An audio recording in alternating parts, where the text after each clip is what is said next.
plaisir d'assurer cette modération, la modération de cette rencontre plutôt. J'espère que vous me recevez.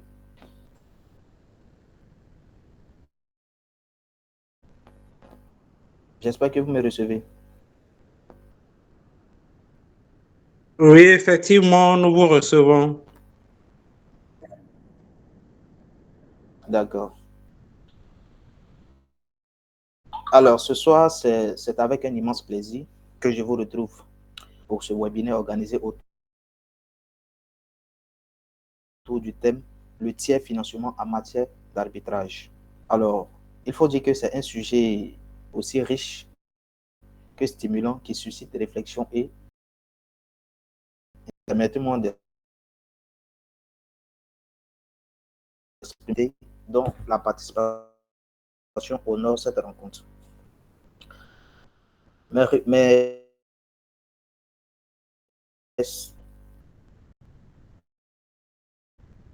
de M.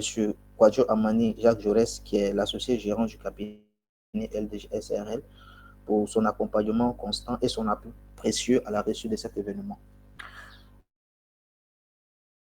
Alors, un grand merci également à notre intervenant de ce soir, le président Wilfried Obama, magistrat conseiller à la Cour d'appel de Dolésy,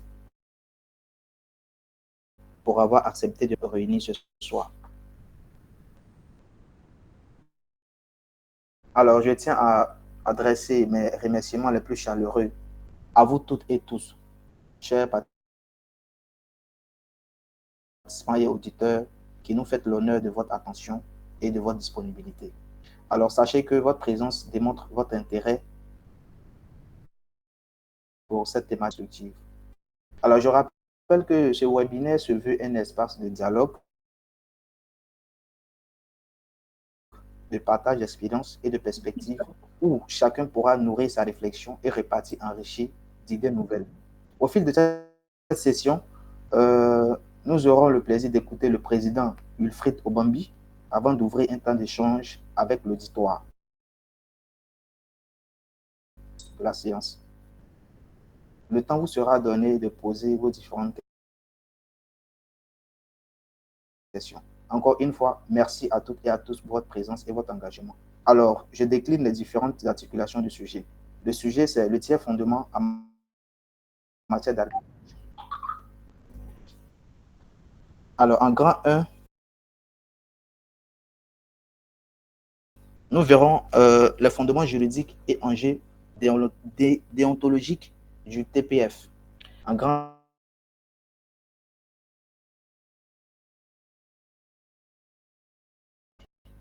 et déontologique.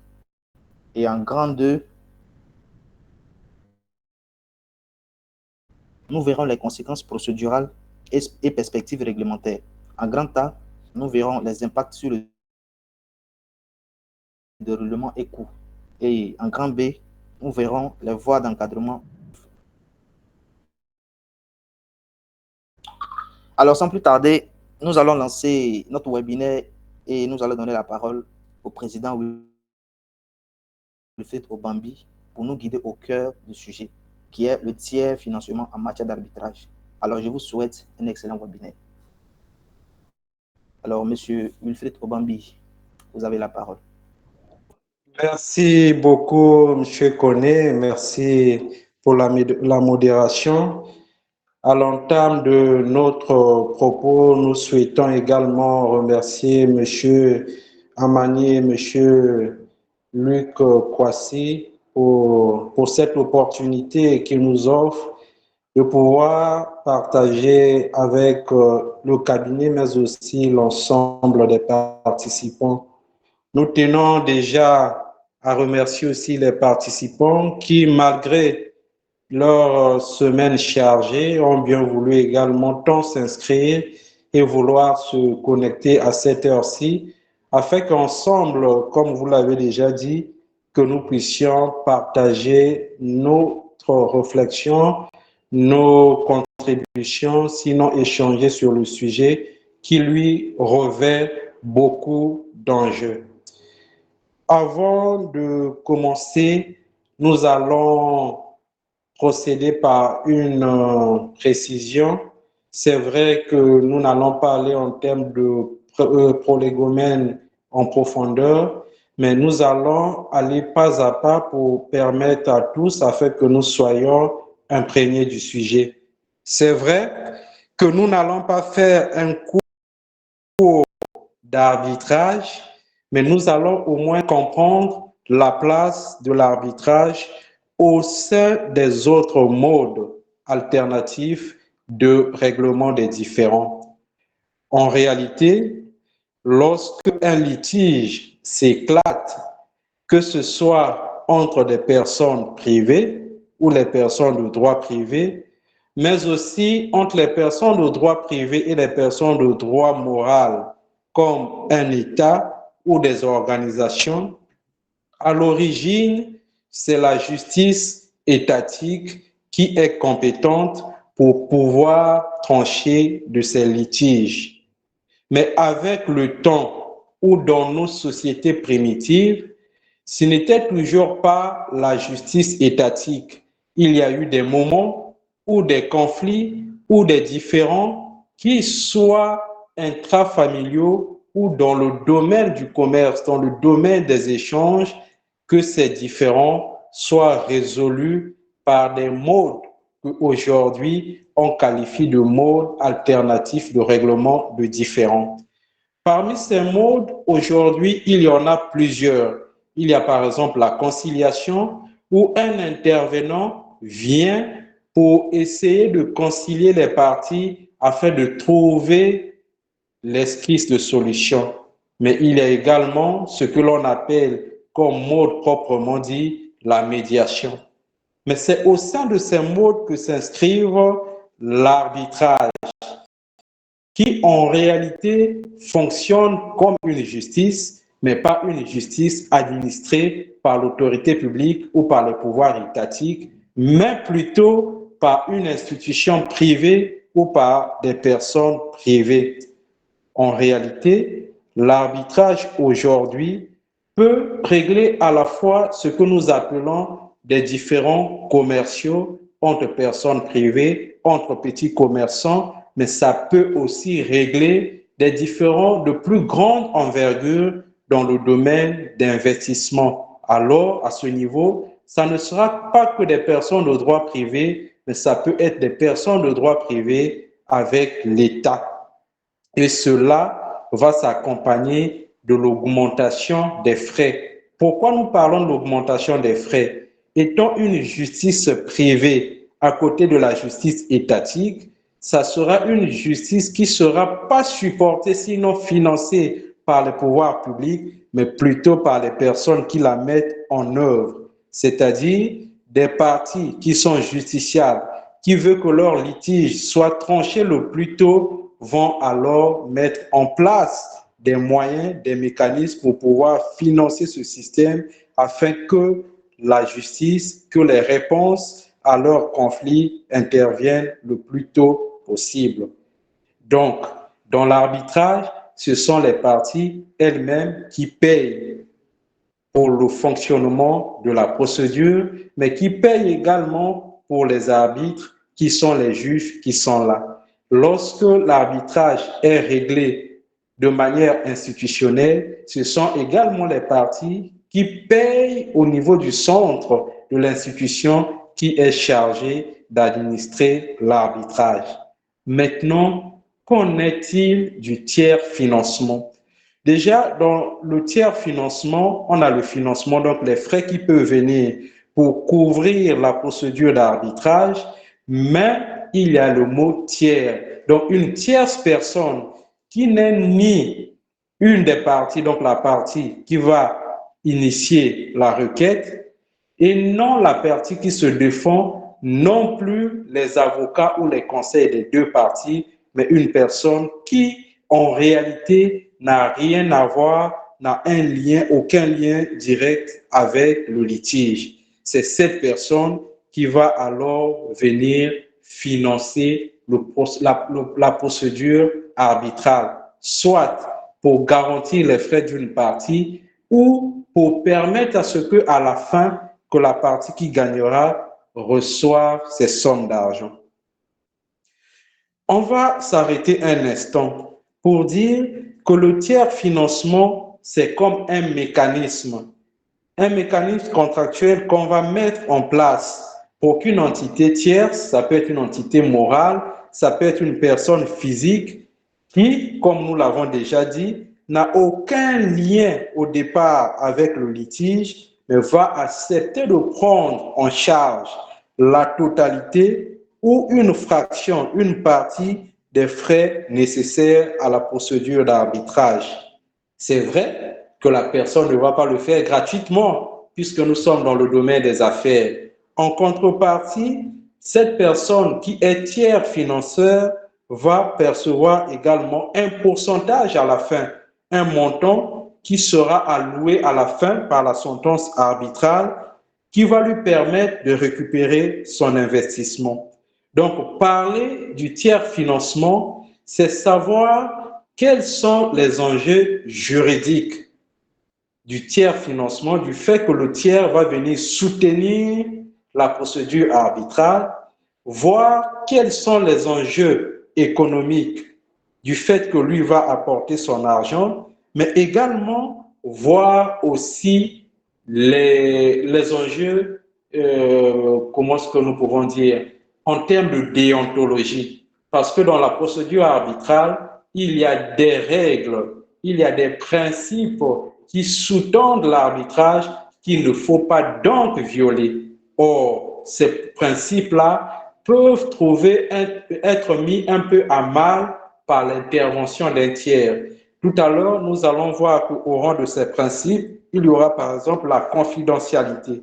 Dans l'arbitrage, il y a l'obligation de confidentialité. La confidentialité voudrait qu'en réalité, les tierces personnes ne soient pas au parfait de ce qui va se passer dans la procédure arbitrale. Mais quand il viendra financer, est-ce que cette obligation sera maintenue? Donc, avant d'aller en profondeur dans le sujet, nous tenons quand même à faire l'historique. Tout à l'heure, le modérateur, lorsqu'il présentait le plan, dans certaines parties, nous avons entendu l'expression TPF. Pourquoi nous parlons de l'expression TPF? En réalité, parce qu'en anglais, le tiers financement est traduit par Third Party Funding, pour dire qu'en réalité, c'est le tiers qui vient financer. Pourquoi cela? Nous allons partir dans cette partie introductive, planter un peu le décor sur le contexte de la notion de tiers financement ou sinon son intervention en droit de l'arbitrage. En réalité, dans les pays d'expression romano-germanique, cette notion est peu connue ou n'est pas inclue dans nos textes. Mais cette notion va naître où? La notion va naître en Australie, sinon la pratique va naître en Australie, courant les années 1980, avant de se développer, pas toujours dans notre tradition juridique, mais plutôt dans l'espace du common law, notamment avec les États-Unis et le Royaume-Uni, qui à partir des années 2000 vont commencer petit à petit à pouvoir, dans le règlement des litiges, commerciaux et d'investissement à grande envergure, essayer de mettre en place le tiers financement qui va permettre à des entités tierces ou à des personnes tierces de pouvoir financer la procédure arbitrale. Cela ne va pas s'arrêter qu'au Royaume-Uni et aux États-Unis, mais ça va également prendre un peu corps au niveau de l'Asie, notamment avec les échanges commerciaux à Hong Kong et à Singapour, où jusqu'en 2017, des lois seront même votées pour pouvoir encadrer ce que l'on appelle le tiers financement. C'est ce que nous tenons à rappeler à titre d'histoire. Mais nous pouvons également mentionner que dans le monde francophone jusqu'aujourd'hui, il n'y a pas vraiment un encadrement juridique de la notion de tiers financement, son inclusion dans nos législations ou sinon dans les textes qui encadrent l'arbitrage. Seulement, en France, depuis l'année dernière, des travaux sont en train d'être menés pour réfléchir, voir comment est-ce qu'on peut au mieux encadrer cette notion, notamment avec la conférence des ordres professionnels, notamment le barreau, qui a réfléchi autour de la question parce que les avocats estiment que faire intervenir un tiers qui n'est pas un avocat risquerait de mettre à mal certains de leurs droits et de leurs obligations. C'est pourquoi nous revenons un peu pour spécifier l'intérêt de la discussion que nous avons voulu mener aujourd'hui. Quel est l'intérêt de parler du tiers financement? En réalité, ce sujet revêt à notre sens quelques intérêts que nous avons pu cerner. Sur le point institutionnel, le point des institutions, le tiers financement va interroger même les fondements de l'arbitrage. Dans ces fondements, il y a ce que l'on appelle le caractère confidentiel que des parties et l'arbitre ou les arbitres qui doivent être informés de la procédure. Mais il y a également l'indépendance et l'impartialité des arbitres. Mais le fait de faire intervenir un tiers, est-ce que ça va conserver l'indépendance et l'impartialité des arbitres? Le fait de faire intervenir un tiers pour apporter de son argent, pour faire fonctionner la procédure, est-ce que l'autonomie des parties sera toujours conservée? Et nous avons également pensé sur le point de vue professionnel. Du point de vue professionnel, nous avons par exemple vu la profession d'avocat. Est-ce que le fait de pouvoir intéresser un tiers, venir financer une procédure, est-ce que cela ne devrait pas garantir par exemple le paiement des avocats qui sont conseillés à la fin de la procédure? Mais est-ce que cela est seulement une opportunité? Est-ce que cela ne va pas poser un défi avec de nouvelles possibilités de réfléchir pour voir s'il y aura une loyauté entre l'avocat et son client avec l'intervention d'un autre tiers? Et nous avons également vu sous l'angle des investissements, surtout entre les États et les privés, parce que dans la doctrine même de la Commission des Nations Unies pour le droit de l'arbitrage international ou le droit des investissements, il n'y a en réalité qu'une des parties ou un des acteurs qui peut bénéficier du tiers financement. En réalité, c'est des personnes de droit privé, des sociétés. Quant aux États, en réalité, depuis le rapport de 2019, il n'y a pas vraiment un tel mécanisme. C'est pourquoi nous sommes en train de vous soumettre une question de réflexion pour ce soir. Et la question, nous avons ainsi formulée. Dans quelle mesure le financement par des tiers en arbitrage international peut concilier l'amélioration de l'accès à la justice avec la préservation de l'intégrité du processus arbitral et le respect des principes déontologiques fondamentaux? Nous revenons. Le fait, par exemple, pour un tiers de pouvoir apporter son financement, comment concilier cela avec l'amélioration de l'accès à la justice et à la préservation, parce qu'il y a l'argent qui est là, mais il faut préserver l'intégrité du processus arbitral, mais aussi le respect des principes déontologiques fondamentaux qui fondent l'arbitrage. C'est ça la question fondamentale pour laquelle nous voulons que nous puissions y réfléchir.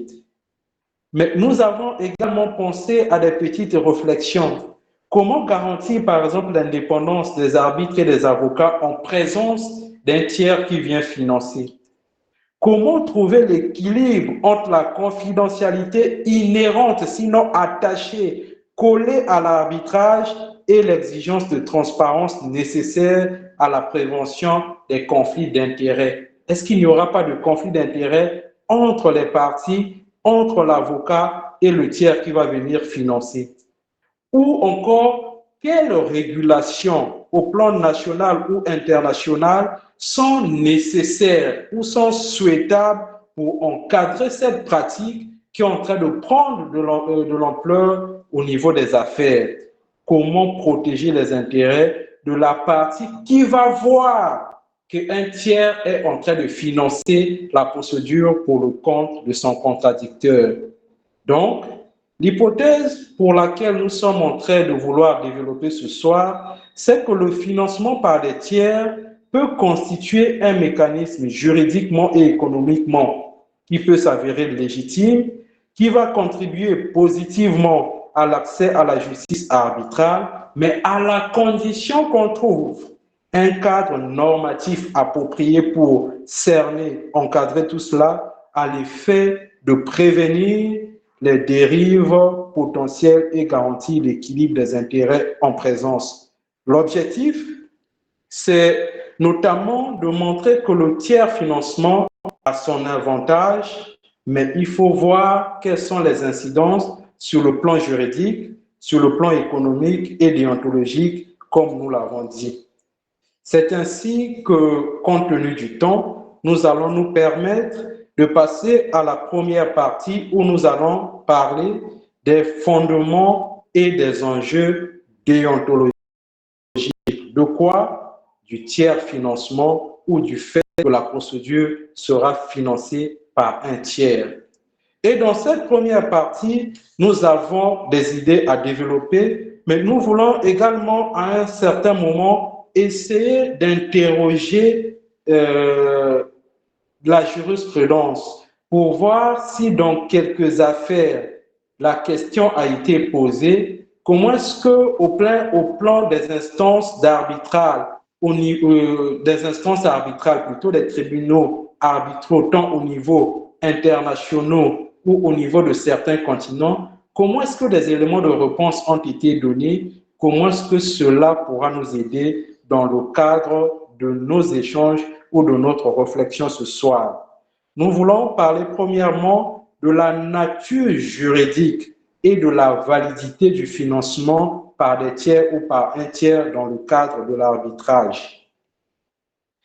Sur la nature juridique, je sais qu'on va passer au slide suivant. Sur la nature juridique, il faut dire qu'en réalité, le contrat du financement de l'arbitrage par un tiers, à ce jour, reste un contrat qui est d'une nature, disons, un peu controversée ou hybride. C'est pourquoi nous avons souhaité parler ici d'un contrat sui generis. Pourquoi? Parce que le contrat de financement par des tiers va échapper aux catégories contractuels traditionnels ou aux contrats spéciaux tels que nous les connaissons. Pourquoi? Parce que ce contrat sera un contrat composite qui va en quelque sorte combiner plusieurs prestations de nature différente. En réalité, conformément à l'article par exemple 101, 102 du Code civil qui définissent la nature des contrats, on ne saurait très difficilement placer le contrat de tiers financement. On ne saura pas si c'est un contrat de mandat en tant que tel ou d'un autre type de contrat puisqu'il va cumuler plusieurs règles. C'est pourquoi nous parlons d'un contrat sui generis. Mais nous avons tenu à le distinguer très rapidement, permettez, de deux pratiques anciennes qui, en réalité, aujourd'hui, sont prohibées dans certains États, acceptées dans d'autres. Il y a ce que, dans la tradition anglaise, on appelle le champ party, qui, en réalité, était un contrat qui permettait à un tiers de venir financer les frais dans une procédure judiciaire. Et pendant longtemps, au Royaume-Uni, on a estimé que ce type de contrat était des contrats illégaux. Mais dans notre culture ou dans notre tradition juridictionnelle, il y a ce que l'on appelle le pacte quota litis, qui à l'origine était le type de contrat qui permettait par exemple aux avoués et aux avocats de signer des contrats avec leurs clients pour pouvoir percevoir des frais sur le pourcentage du litige. Mais avec le temps, on a banni ces contrats parce qu'on se disait, on ne peut pas dès l'origine fixer le montant sur le pourcentage que le client va gagner. Pourquoi? Parce qu'on ne sait pas si à l'issue de la procédure, le client devrait obligatoirement gagner et lui faire payer un montant qui était aléatoire ou il ne pouvait pas gagner, c'était un peu risqué. C'est vrai qu'avec l'évolution, on a mis en place des honoraires qui sont payés au début pour l'ouverture d'un dossier, par exemple, et le suivi. Et on a remplacé, trouvé un palliatif dans ce qui est des avocats de ce que l'on peut appeler aujourd'hui des honoraires de résultat. Mais à ce niveau, nous voulons citer une jurisprudence. Il y a eu une affaire, dans l'affaire Mohamed Cap et Shell Esta Industriel contre Tuskmen, une affaire connue en 2006. Le tribunal arbitral s'est prononcé sur la nature et sur les effets d'un accord de financement par un tiers. Le tribunal arbitral a estimé qu'en réalité, il n'y avait pas un cadre juridique préétabli. Donc, c'est les parties elles-mêmes qui définissaient comment mettre en place un tel accord pour montrer qu'en réalité, en termes de cadre juridique, il n'y en a toujours pas dans les différentes législations. De même, dans une autre affaire, cette fois-ci, ça va concerner une société South American Silver contre l'État de Bolivie. Nous sommes en 2013. Qu'est-ce que le tribunal arbitral va constater? Il va constater que la complexité de la qualification juridique du contrat de financement a suscité des débats quant à ses implications sur la compétence du tribunal. Parce que, en raison des parties qui financent, on peut se poser la question: est-ce que réellement le tribunal arbitral est compétent? Mais ce sont des exemples qui peuvent montrer que la nature ou la qualification d'un tel contrat est très difficile. Mais à quoi devons-nous y arriver? On doit aussi arriver à ce que ce contrat doit être licite. Licite pourquoi? Parce qu'il doit respecter des prohibitions qui sont légales. Le tiers financement ne doit pas dépasser en réalité les prohibitions. Des prohibitions, quelles sont ces prohibitions? Par exemple, les deux exemples que nous avons cités, le pacte de quota litis et le champ party. Nous voulons à ce niveau parler d'une décision toujours d'un tribunal arbitral depuis 1991 au Royaume-Uni. Dans une affaire où il y avait l'arbitrage dans une société, Factoramata Ltd contre Secretariat of State of Transport, une société de transport. Dans cette affaire, voici ce que le tribunal arbitral avait estimé. Il avait estimé que la légitimité du financement par des tiers tient compte des circonstances. C'est-à-dire qu'on n'admet pas ce financement en toutes circonstances, on doit le distinguer par rapport à des circonstances. Lorsque ça sert d'intérêt public, ça permet d'accéder à la justice, de résoudre un problème pour permettre à ce que la vie des affaires continue ou à ce que les investissements se fassent normalement, à ce niveau-là, le tiers financement peut être admis. Mais le tiers financement aussi peut être admis lorsque une telle intervention prend la forme, sinon la possibilité de pouvoir permettre la sécurisation ou des perspectives d'évolution.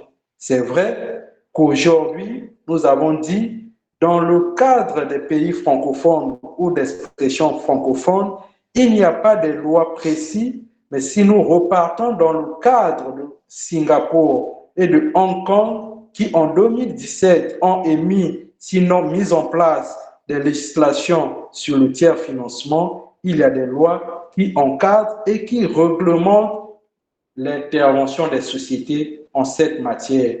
Alors, quels peuvent être les défis lorsque on permet à ce que des tiers viennent en financement, même lorsque c'est pour permettre d'accéder à la justice, de permettre à ce que les litiges d'affaires, d'investissement à grand montant soient résolus? Quels sont les défis?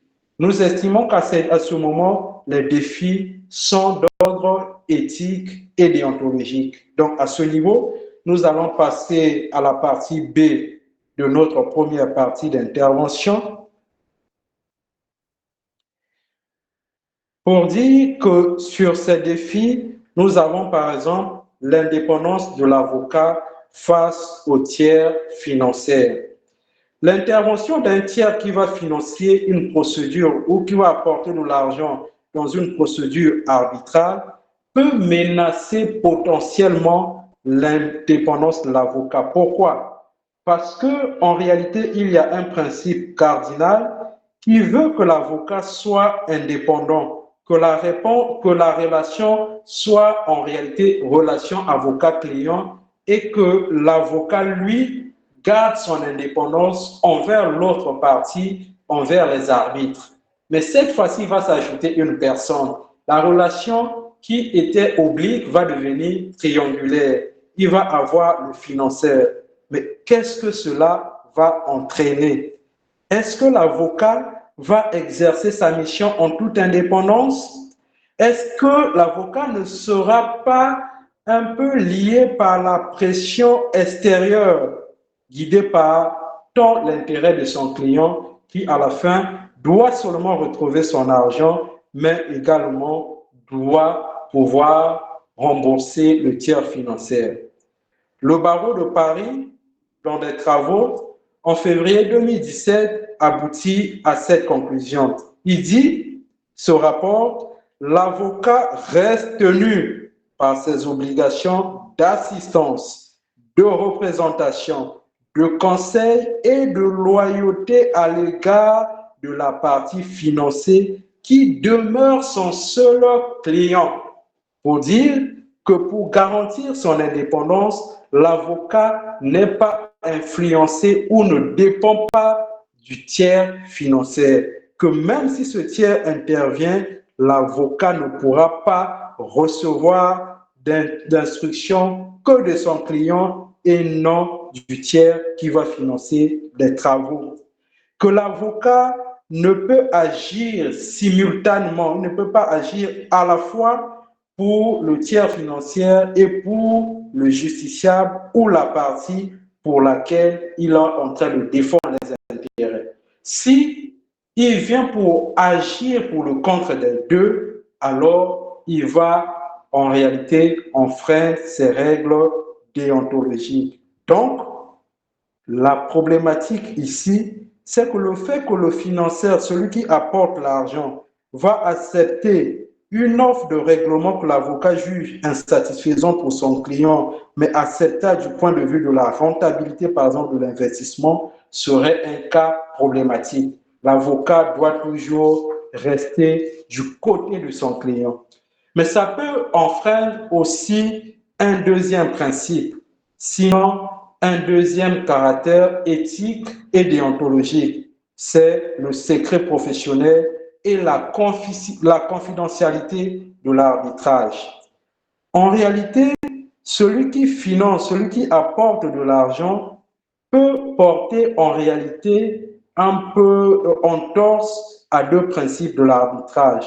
L'avocat qui intervient, le conseil qui intervient dans le cadre de l'arbitrage est lié au secret professionnel et à la confidentialité qui sont liés à la procédure arbitrale. Cela veut dire quoi? Qu'en réalité, l'avocat ne devrait pas en réalité communiquer des informations de son client, les divulguer à des tiers.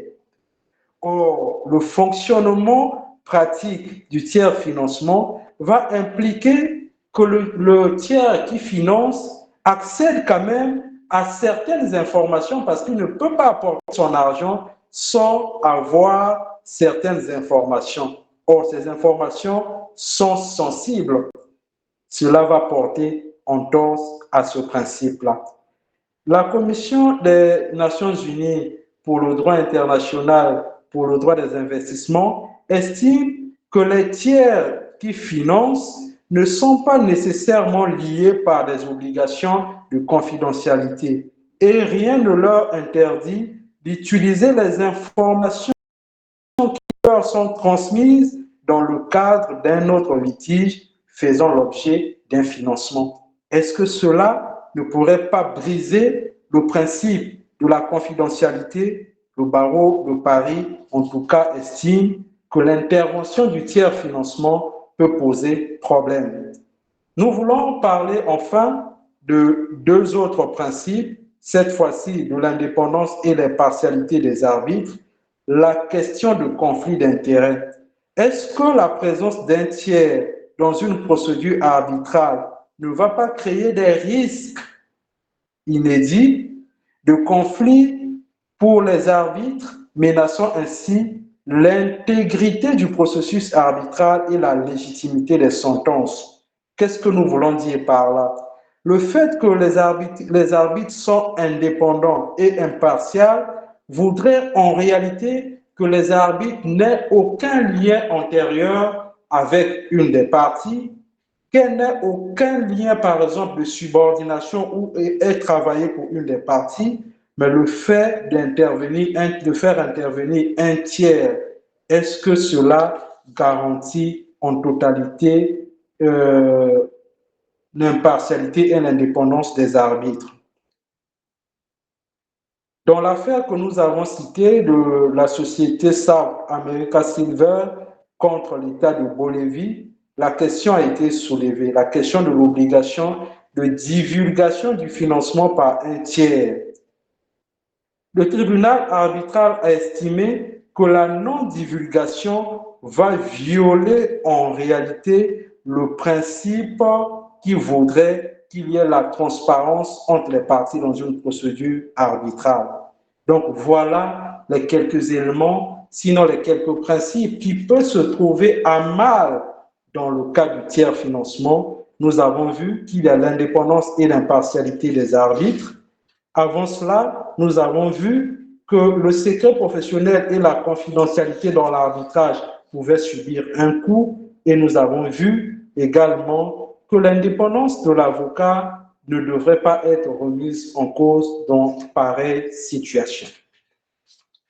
À présent, nous voulons quand même, en deuxième partie, montrer quelles sont les conséquences sur la procédure et quelles sont les perspectives que nous pouvons aborder pour l'avenir. Au niveau des conséquences, nous voulons d'abord parler de l'impact du financement par des tiers sur le déroulement, mais aussi sur les coûts de la procédure. À ce niveau, est-ce qu'il y a une influence de celui qui finance sur la conduite de la procédure et sur les décisions stratégiques? En réalité, un tiers qui vient financer peut potentiellement influencer la stratégie procédurale et les décisions des parties. En quelle matière notamment? Lorsque, au cours de la procédure arbitrale, il faut arriver par exemple en pleine procédure à un règlement amiable, cela peut soulever des questions. Parce que si la partie estime que oui, c'est vrai, on est dans l'arbitrage, mais on veut trouver un règlement amiable, est-ce qu'il y aura l'équité ou l'intégrité du processus arbitral? Est-ce que le tiers, lui, ne va pas influencer la partie à laquelle il a donné son argent ou misé son argent? À ce niveau, allô? On m'écoute? Donc, nous allons Oui, continuer. Nous vous recevons. Ah, d'accord. D'accord. Donc, sur le point de la stratégie, nous avons par exemple noté trois idées.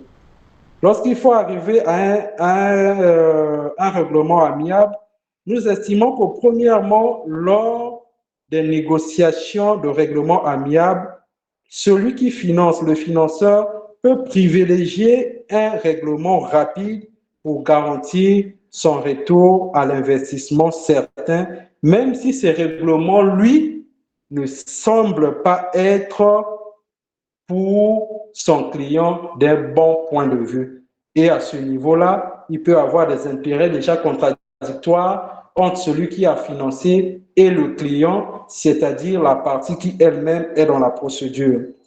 Deuxièmement, dans les décisions relatives à la conduite de la procédure, le choix des témoins, par exemple, le choix des experts ou la stratégie d'interrogatoire, le financeur peut exercer une pression pour limiter les coûts. Il va se dire, si on prend trop d'experts, si on prend trop de témoins, cela sera coûteux, alors que pour la partie, parfois prendre tous ces témoins et ces experts, c'est pour mettre à son actif plus de chances de pouvoir remporter. Et troisièmement, nous estimons que le financeur peut avoir un intérêt stratégique propre dans l'issue du litige, notamment s'il finance d'autres affaires similaires.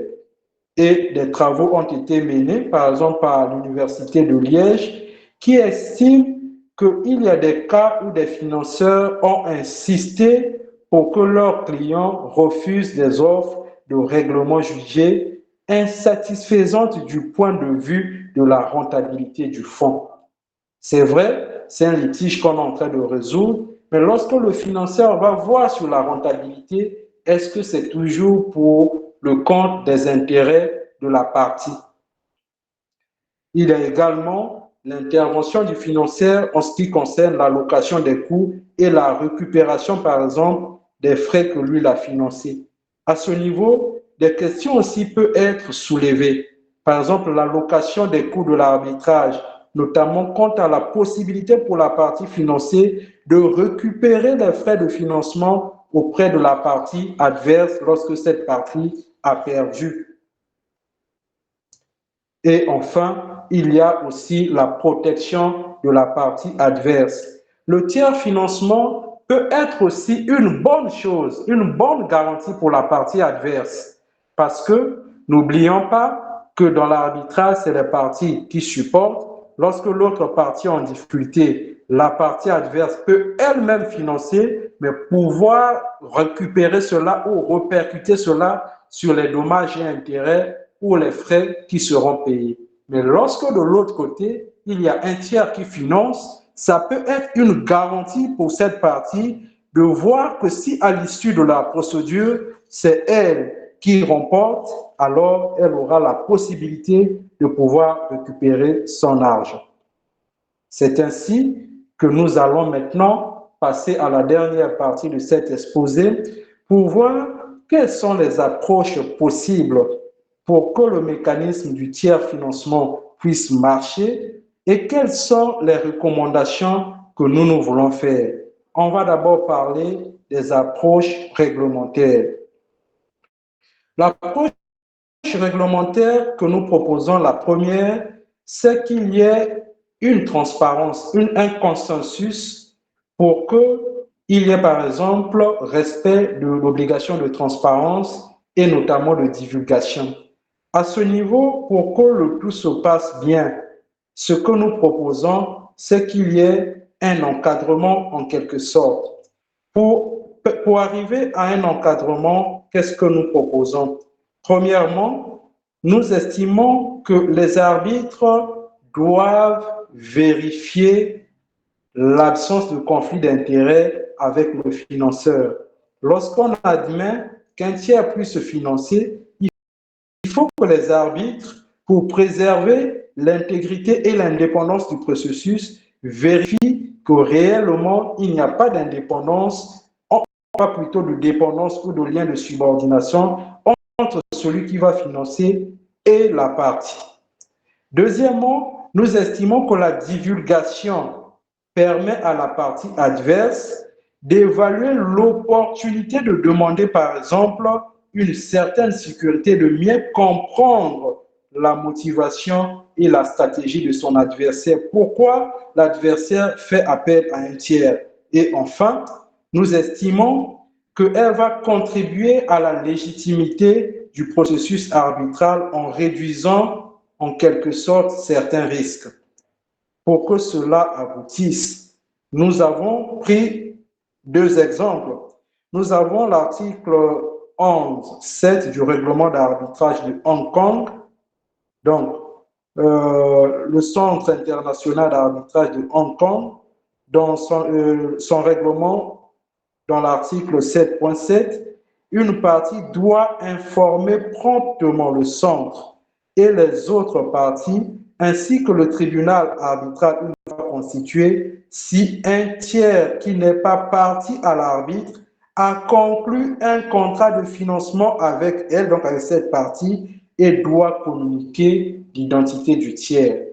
Donc, le centre de Hong Kong prévoit déjà que la partie qui prend un tiers pour venir en financement doit le dire aux autres parties, doit le dire au tribunal arbitral pour permettre en amont au tribunal arbitral de contrôler ce que nous avons dit s'il n'y avait pas de lien de subordination et à la partie adverse de vérifier également si la même chose est faite.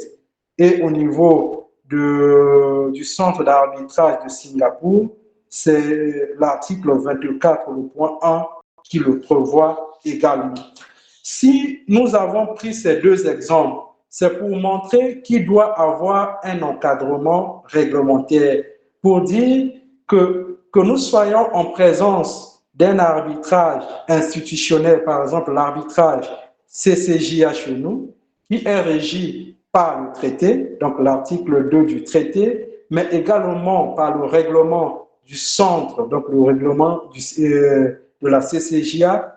En réalité, on devrait prévoir les mécanismes du financement et comment le contrôler. C'est vrai que nous ne sommes pas arrivés à ce niveau, mais lorsque nous voyons aussi dans l'arbitrage OHADA, donc institué par l'acte uniforme sur le droit de l'arbitrage, qui peut être institutionnel ou ad hoc, dans la dernière monture date de 2017, donc la monture de Conakry, dans ses 36 articles, nous n'avons pas ou nous ne sommes pas encore arrivés à ce niveau où le tiers financement est prévu dans les dispositions. Or, si c'est prévu dans les dispositions, ça peut permettre aussi de réguler avec les professions qui interviennent dans l'arbitrage, mais de voir aussi avec les codes de conduite comment respecter les obligations déontologiques des intervenants. C'est pourquoi nous estimons qu'il y a une nécessité pour légiférer, mais nous constatons aussi qu'il y a une retenue, puisque nous avons parlé de l'Australie qui a légiféré, nous avons parlé des États-Unis, certains États, des Royaumes-Unis, nous avons parlé de Hong Kong et nous avons parlé de Singapour également, mais la retenue, nous la constatons plus dans les États d'expression romano-germanique, puisque d'ailleurs la France, qui nous sert un peu de canal, sinon de droit sur lequel nous nous inspirons, jusqu'à ce jour, n'a pas de législation ou n'a pas de mécanisme réglementaire sur le tiers financement. Donc, ce que nous voulons, c'est que même lorsque la réglementation au niveau national ne le permet pas, mais dans les codes d'investissement, dans en réalité les règles qui encadrent les professions, on pourrait déjà mener des réflexions pour voir ce qu'il faut déjà faire à ce niveau. Et en conclusion, qu'est-ce que nous pouvons dire? Nous pouvons dire que le thème d'aujourd'hui, nous voulons qu'il puisse nous mener à des débats qui vont nous permettre de penser, de réfléchir sur l'intervention des tiers en matière d'arbitrage, surtout lorsque ça concerne des sociétés ou des sociétés et des États au niveau international, en examinant ou en voyant quels sont les fondements juridiques, quelles sont les implications déontologiques, quelles sont les conséquences sur la procédure et sur les perspectives réglementaires. Le constat que nous avons pu établir, c'est que le tiers financement est un contrat sui generis ou composite, mais sa licéité doit être admise que si vraiment l'intérêt d'accès à la justice et la sécurisation des affaires est mis en place. Et nous estimons qu'une clarification réglementaire ou législative serait toujours la bienvenue pour permettre à ce que le mécanisme soit encadré. Sur le point de vue déontologique, nous avons pu identifier des défis majeurs. Parmi ces défis, nous avons vu que l'intervention d'un tiers peut poser un problème quant à la préservation de l'indépendance de l'avocat face aux tiers financiers, la protection du secret professionnel et de la confidentialité dans l'arbitrage, mais peut aussi poser des problèmes sur la prévention des conflits d'intérêts. Et sur la procédure, le financement par des tiers produit des effets significatifs sur la conduite des arbitrages, l'allocation des coûts et la protection même des parties adverses. Et à ce niveau, nous avons vu les enjeux qu'il y avait. Donc, s'il faut répondre à la question que nous nous sommes posée au début, nous remarquons que cette analyse montre que le tiers financement contribue indéniablement à faciliter, parce qu'il y a l'argent qui est apporté, à l'accès à l'arbitrage, surtout au plan international, pour les justiciables qui parfois n'ont pas de ressources nécessaires, devraient être exclus de ce mode de règlement de différends en raison des coûts, mais il permet alors une meilleure allocation des risques financiers et offre aux parties une flexibilité de pouvoir gérer leurs litiges. Mais ça peut aussi présenter des difficultés lorsque la transparence n'est pas de mise quant à l'identité, quant à l'existence d'un tiers qui finance.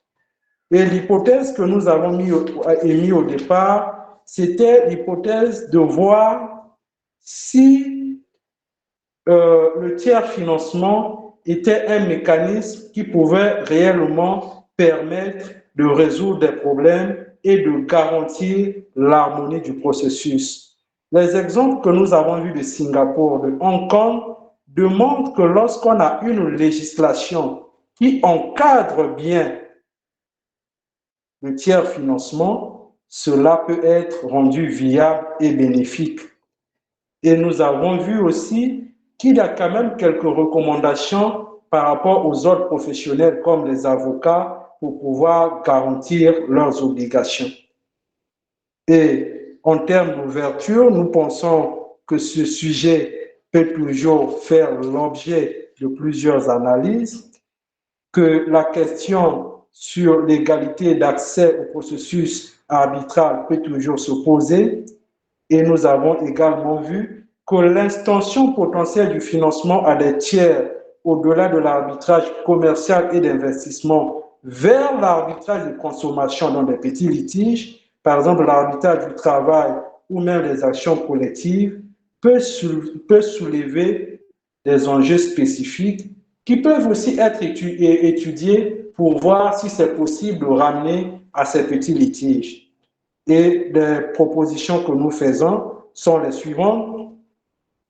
Sur les législations nationales, nous prévoyons que certaines législations chez nous, peut-être au niveau de l'OADA, au niveau de la ZLECAF, on peut voir les exemples des lois, notamment de Singapour et de Hong Kong, pour voir comment essayer de circonscrire, comment essayer de mettre en place ce processus. Pourquoi nous le disons?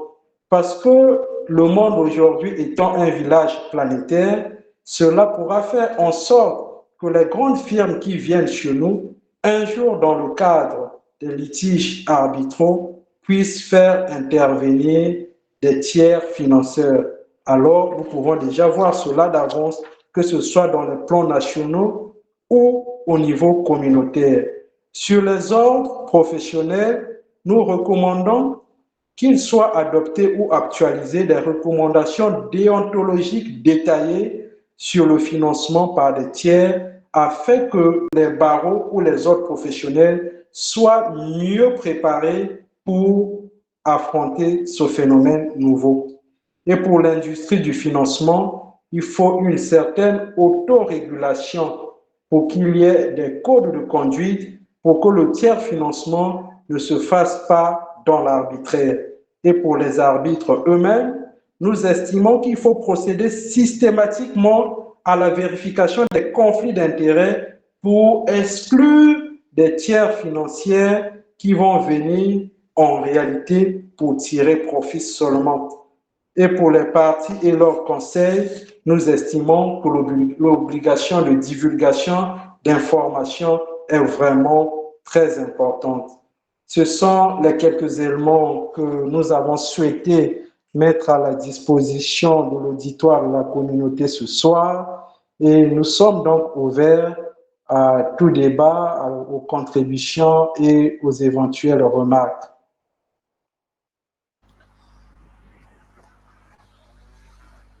D'accord. Alors, merci au président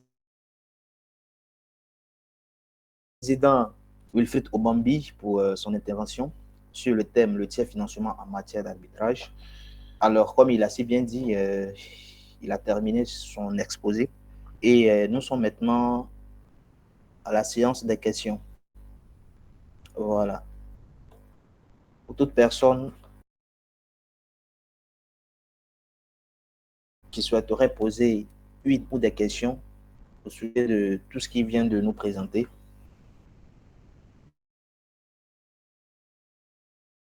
alors c'est ouvert.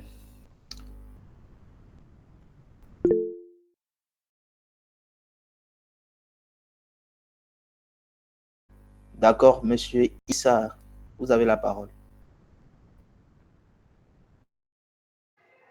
D'accord, merci beaucoup de m'avoir accordé la parole.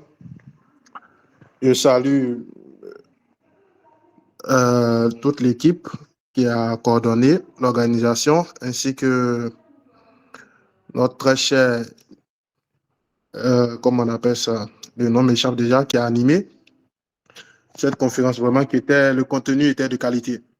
On a appris beaucoup, on a noté, et pour compléter en tout cas ce qu'on a retenu, il y a quelques questions et remarques en tout cas que je tenais à faire.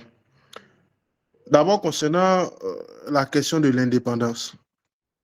Moi, je pense que l'indépendance est une question qui est personnelle, qui relève de l'intégrité, en fait. Qui relève de l'intégrité. Du coup, peu importe ce que le tiers va apporter dans le cadre de l'arbitrage, en quoi est-ce que ça peut influencer l'arbitre? Puisqu'on sait que de manière classique, même si le tiers n'apporte pas, les parties financent l'arbitrage. Il y a même des cas où une seule partie paye l'ensemble des frais de l'arbitrage lorsque l'autre partie refuse de payer ou bien n'a pas les moyens. En tout cas, la partie qui est la plus diligente, qui est vraiment intéressée par la procédure, on voit des cas où la partie finance tout et après récupère ses fonds. Donc, c'est possible. Ce qui fait que dans ce cas, par exemple, est-ce que les arbitres auront beaucoup plus de penchant vers la partie qui a financé l'ensemble de l'arbitrage? Pas forcément. Comme je l'ai dit, l'arbitrage, ce sont des questions d'intégrité, d'impartialité. Il y a des règles qui encadrent l'arbitrage. Aussi, le tiers lui-même qui finance l'arbitrage. Nécessairement, dans ce genre de cas-là, on va faire face à un professionnel, puisque on ne peut pas prendre n'importe qui pour rentrer n'importe comment dans ce genre de procédure, vu qu'il y a la confidentialité et autres. Donc, nécessairement, ça sera un professionnel. Du coup, il sait, c'est quelqu'un qui est averti, qui sait que la procédure est régie par la confidentialité, le secret. Bon, vous avez parlé du secret professionnel et tout ça. Donc, la personne sait que si elle divulgue des informations issues de la procédure, elle peut faire l'objet de procédures judiciaires. Donc, je pense que sur ce point-là, en tout cas qui concerne l'indépendance, le débat ne se pose pas trop. En tout cas, l'indépendance des arbitres. Maintenant, s'agissant de l'influence du tiers dans la procédure elle-même, par exemple, il a évoqué le cas où les parties veulent se concilier et autres. Peut-être c'est là, il faut poser des garde-fous. Quel sera le rôle ou bien quel peut être l'impact du tiers sur la procédure en elle-même? Normalement, quand on conçoit la chose, puisqu'on parle de financement, l'intervention du tiers, en principe, devait s'arrêter dans l'apport de capitaux. Même si la solution est défavorable ou bien il ne l'arrange pas trop, normalement, le tiers se limite à apporter ses capitaux. Et après, c'est vrai que lui, c'est aussi un prédateur financier. Il s'attend à un retour sur investissement, mais il ne prend que ce qu'il trouve. Donc, pourquoi aussi ne pas y voir dans la procédure du tiers financement une procédure aléatoire? Justement, quand tu apportes, c'est aussi un truc aléatoire. Ton client peut, ou bien la personne que tu finances, ou bien pour qui tu finances, peut perdre ou gagner. Donc, c'est aussi, voilà, une hypothèse à prendre en compte. Et surtout, moi, je pense aussi que peut-être, hein, peut-être c'est de voir l'hypothèse où le tiers finance l'intégralité du processus. Donc, au lieu d'intervenir pour une personne, les parties peuvent prévoir dans le contrat que la procédure sera prise en charge par un organisme privé, par exemple une banque ou je ne sais quoi, vraiment un organisme professionnel qui prend en charge toute la procédure, peut-être avec une commission de 5% ou bien de 7% sur le montant investi. En quelque sorte, c'est comme un investissement qui, avec un intérêt, quoi, avec un taux d'intérêt bien déterminé à l'avance. Au moins, quand on sait que le tiers finance l'intégralité du processus, en ce moment, il n'y a plus de penchant pour dire que lorsque les parties veulent conclure une transaction qui ne l'arrange pas, il peut intervenir pour dire non, n'accepte pas et autres. Mais lorsque vous financez le tout, vous n'avez, peu importe que ce soit X qui gagne ou Y, dans tous les cas, vous n'avez plus de partie prise. Donc, peu importe la solution, vous attendez seulement un retour sur investissement qui est un pourcentage qui est défini, comment on appelle ça, à l'avance. Donc, je pense que ça fait partie aussi des hypothèses ou bien des données qu'il faut aussi voir, en tout cas, si tel est qu'on peut aller vers une réglementation. Donc, c'était l'apport que j'avais voulu faire dans le cadre de la thématique. Je vous remercie de m'avoir écouté. D'accord. Alors, merci à M. Issa Seydou pour son intervention.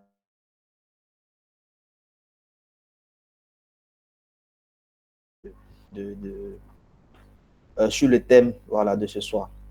Alors,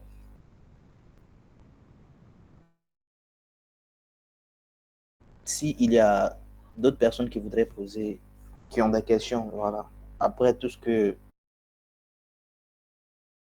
le président Wilfred Obambi vient de présenter. S'il y a d'autres personnes pour la question.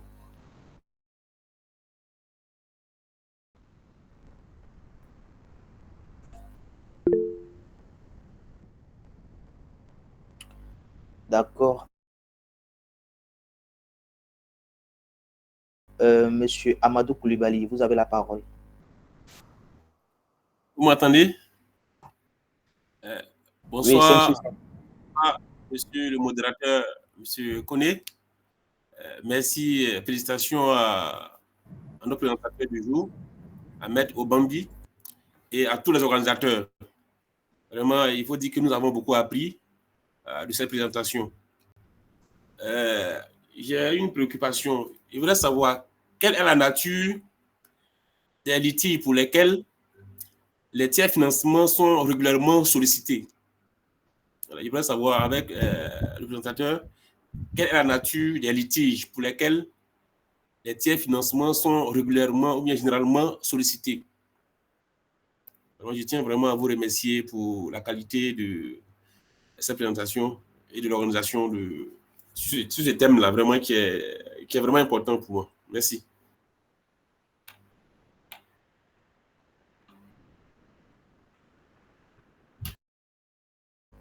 D'accord, merci pour la question. Alors, nous donnons la parole au président Wilfred. Merci beaucoup, monsieur le modérateur. Merci, monsieur Amadou Koulibaly. Déjà, le tiers financement, je pense qu'en partie, monsieur Issa Seydou l'a dit, en réalité, c'est un contrat. Et ce contrat peut couvrir la totalité des frais de l'arbitrage ou une partie. Donc, en réalité, c'est dans le contrat qu'on fait la précision. Maintenant, sur la nature des litiges, nous avons essayé de distinguer quelques types d'arbitrage.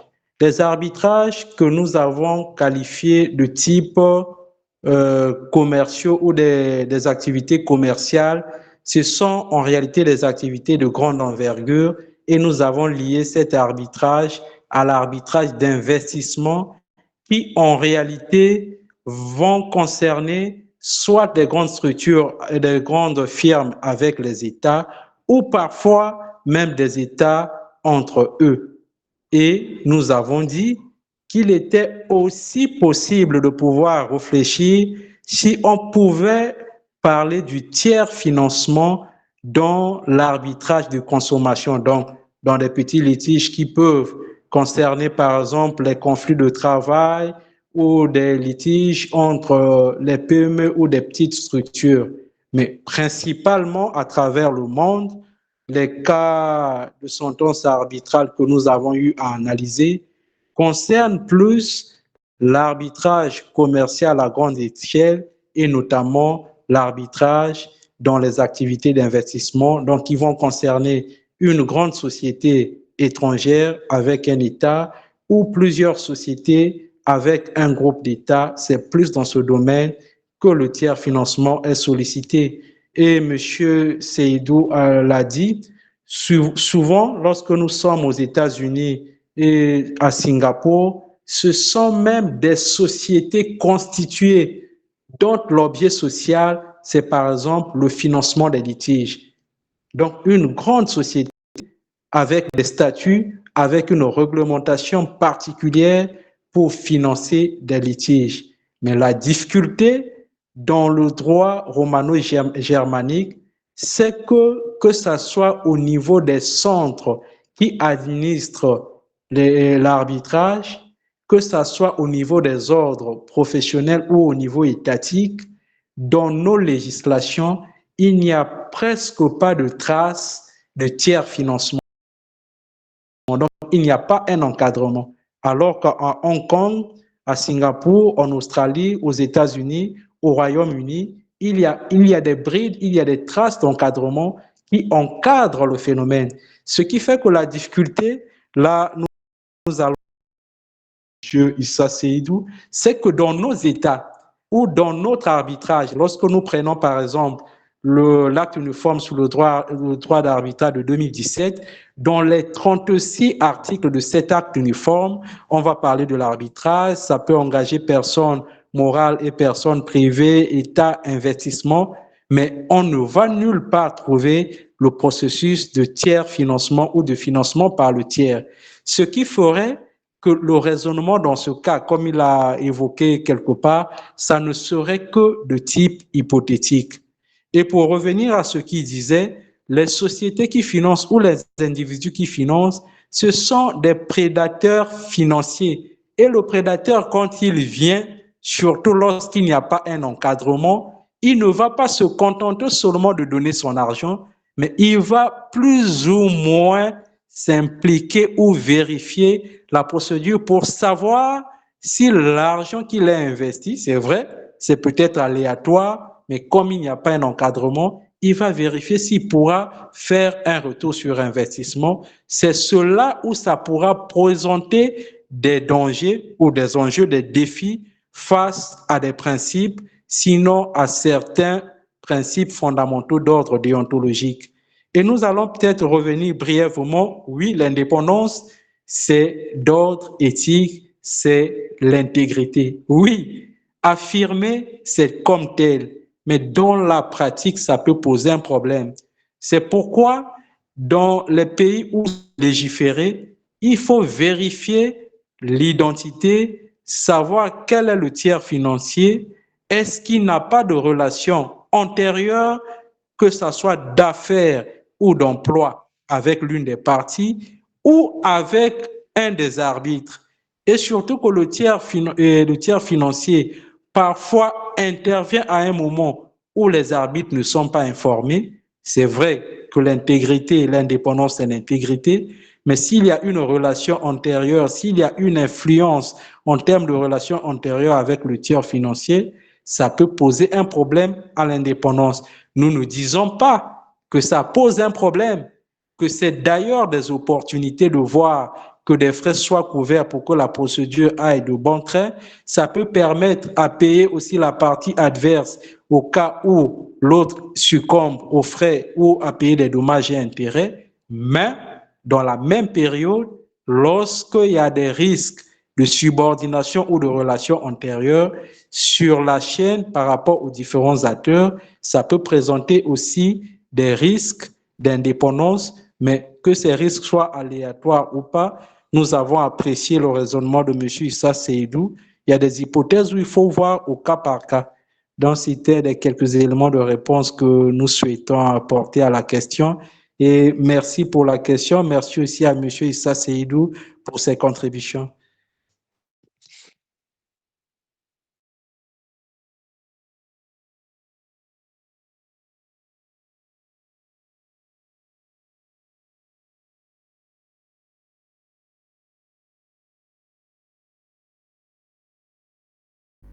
On ne vous reçoit plus, mon président. Ah, vous avez fini de parler. Ah, d'accord, ok. Non, j'ai fini. En réalité, c'est à vous, monsieur le modérateur. D'accord, il n'y a pas de souci, merci. Alors, s'il y a d'autres...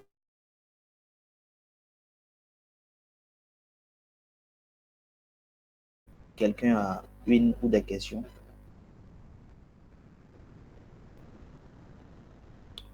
D'accord. Là, je pense que il n'y a plus de questions.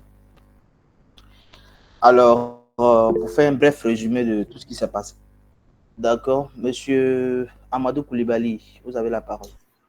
Oui, encore, vraiment, je tiens à remercier Maître Obambi vraiment pour ses éclairages, hein, pour la précision en détail, les réponses qui sont données. Je voudrais savoir si on doit mener des réflexions sur ces thèmes vraiment qu'il a savamment développés. Est-ce qu'il y a des ressources documentaires possibles pour enrichir le travail? Si on doit peut-être mener des réflexions sur cette thématique dont on vient de parler, est-ce qu'il y a des ressources, que ce soit africaines ou autres, est-ce qu'il y a des ressources disponibles pour vraiment pour traiter à fond cette thématique? Merci beaucoup. Je voudrais vraiment qu'ils nous éclaircissent un peu là-dessus. Merci beaucoup. Merci beaucoup, monsieur Amadou Koulibaly. D'accord. Merci à monsieur Amadou Koulibaly pour la question. Ah, d'accord. Je peux? Allez-y, mon président. D'accord, merci beaucoup. Oui, les ressources sont nombreuses. La difficulté, la plupart des ressources dans le monde francophone sont très difficiles. Les ressources sont plutôt dans le monde anglophone. Il y a par exemple quelques sentences arbitrales qui sont d'ailleurs revenues tant soit sur la nature du contrat même de tiers financement, qui sont parfois revenus sur les obligations du tiers qui finance, comment est-ce qu'il devait rester à l'écart, ne pas s'ingérer. Il y a des sentences là-dessus et il y a une certaine littérature. La littérature est plus abondante dans le monde anglophone parce que appuyée par des sentences arbitrales. Dans le monde francophone également, plus ou moins, il y a des travaux, par exemple, du barreau de Paris, il y a les travaux de l'université de Liège. Je pense que je pourrais les rassembler peut-être avec la permission des gérants du cabinet, donc de M. Toumani et de M. Luc, pour voir dans quelle mesure les mettre à la disposition de tous pour pouvoir enrichir des réflexions.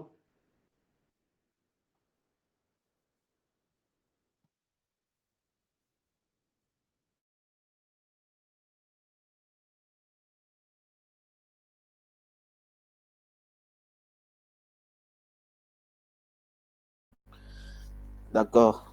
Alors, merci pour la réponse à cette question. Alors, il y a d'autres questions?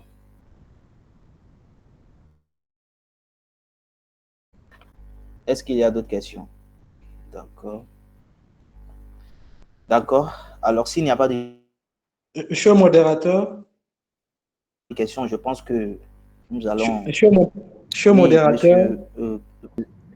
oui, oui, président. oui, comme il n'y a pas de questions pour l'instant, D'accord. j'allais revenir sur deux termes, surtout pour les avocats, eux, ils savent mieux que moi. Aujourd'hui, D'accord. la notion de tiers financement ou le tiers financement peut poser problème parce qu'il y a deux mécanismes que nous avons pu repérer. C'est vrai, ce n'est pas du tiers financement, mais qui aussi à l'époque avait posé problème. Peut-être qu'en partant de ces deux mécanismes, voir comment est-ce que ces mécanismes ont été travaillés, peut permettre aussi d'avoir des pistes de réflexion pour encadrer le tiers financement, surtout si ça intervenait dans le cadre de notre espace ou dans le cadre du continent. Parce que comme nous l'avons dit, aujourd'hui, le monde est un village planétaire. Nos pays sont dans des traités d'investissement avec les multinationales. Ces multinationales, un jour, pourront faire intervenir des sociétés qui sont dans le trade et dans le tiers financement. Ça peut poser problème. Nous avons par exemple dans l'histoire du droit romain ce que l'on appelait le pacte de Cota Litis, qui en réalité est une convention qui est interdite en droit français, sinon interdite en France. Pourquoi? Parce que dans la plupart des conventions ou des pactes de Cota Litis, il était prévu que les honoraires d'un avocat, par exemple, dépendent exclusivement du résultat financier obtenu par son client à l'issue d'un procès ou d'une transaction. La France a estimé que cela n'était pas vraiment moralement parce que celui-là pouvait faire le travail, mais et qu'à la fin, il n'y avait pas un bon résultat, du coup, il ne pouvait pas être payé. Et pour trouver des palliatifs, qu'est-ce que la France, avec le temps, a prévu? Une rémunération d'abord pour l'ouverture du dossier, par exemple, pour la procédure, mais à la fin, s'il y a un succès, il y a par exemple ce que les avocats appellent, vous le savez mieux que moi, l'honoraire de résultat. Peut-être qu'en encadrant le tiers financement chez nous, on pourra voir l'évolution que, par exemple, ce pacte de Cota Litis a subi et voir comment est-ce que nous pouvons nous adapter, savoir même s'il faut avoir des contrats de tiers financement, savoir ce qu'il faut réserver aux financeurs et dans quelle mesure, Monsieur Issa Seydou l'avait dit, est-ce qu'il faut déjà fixer un pourcentage sur le litige, le remboursement, donc essayer d'équilibrer pour qu'à la fin aussi, la partie qu'il finance ne soit pas en difficulté. Parlons du monde anglophone qui, chez eux, il n'y avait pas le pacte de quota litis, mais plutôt la Champartie, qui, lui, pendant longtemps, est resté un accord illégal. Pourquoi illégal? Parce que cet accord, en réalité, était proche de ce que l'on peut appeler aujourd'hui tiers financement, mais c'était carrément dans le cadre de la justice étatique. Pourquoi? Parce que c'est un tiers qui devait financer un procès en échange d'une part de gain obtenu, motivé uniquement par le profit sans intérêt légitime dans l'affaire. C'est vrai que le tiers financier va venir mettre son argent, mais il n'a pas un intérêt dans le litige. Donc, quel cadre il faut admettre? Parce que, est-ce qu'il faut admettre parce que le tiers veut financer? Est-ce que les parties elles-mêmes ne peuvent pas financer, conserver l'équilibre dans leur litige, conserver la confidentialité? Ou est-ce que lorsqu'il faut admettre le tiers financement, lorsqu'il n'y a pas de législation propre, c'est vous, par exemple, l'avocat qui devez contribuer à la rédaction, par exemple, du contrat entre votre client et le financier. Quelles sont les obligations qu'il faut appuyer, par exemple, pour que le tiers qui finance, lui, soit astreint, que l'obligation, par exemple, sur la confidentialité soit mise de manière rigoureuse? Ce sont aussi autant de pistes que nous pouvons réfléchir s'il y a un tel cas qui pourrait intervenir dans le cadre de notre espace. Donc, c'était des éléments, comme il n'y avait pas de questions, que je souhaitais ajouter ou mettre à la disposition de tous.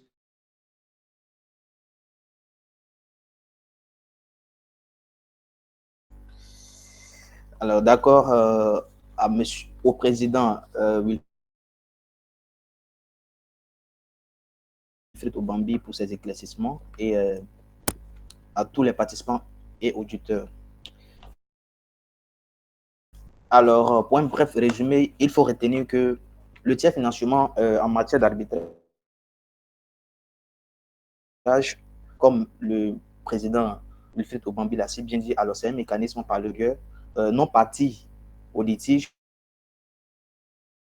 finance tout au parti des frais de la procédure arbitrale. Alors, il faut souligner également que cette pratique permet à une partie de poursuivre en échange d'une rémunération conditionnée au succès de l'arbitrage. Alors, il a eu à développer ce qui est le fondement ou encore les fondements juridiques et enjeux déontologiques du TPF. Il a également exposé sur la nature juridique et validité, les enjeux éthiques et déontologiques. Alors, sans oublier les conséquences procédurales et perspectives réglementaires.